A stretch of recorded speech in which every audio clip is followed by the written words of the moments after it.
അതെന്താ സംഭവം? ജനലിന്റെ അടുത്ത് ജനലിൽ എറിഞ്ഞു കുളിക്കും, അതേപോലെ ഒളിഞ്ഞു നോക്കും കുളിക്കും. അതാ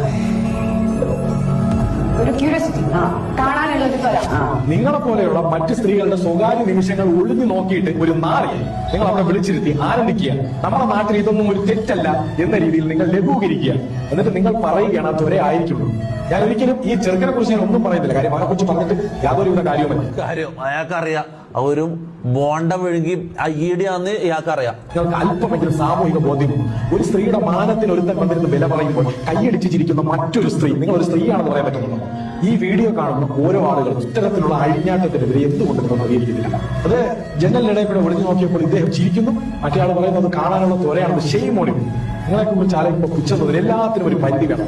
ഓക്കെ, ഫണ്ടും കാര്യങ്ങളൊക്കെ ഒക്കെ, പക്ഷെ അതിര് വിട്ടുള്ള പ്രകടനം അത് വളരെ ആപത്താണ്. ഈ നാടിന് ആപത്താണ്. ഇത് കണ്ട് വളർന്നു വരുന്ന ഒരു സമൂഹമുണ്ട്.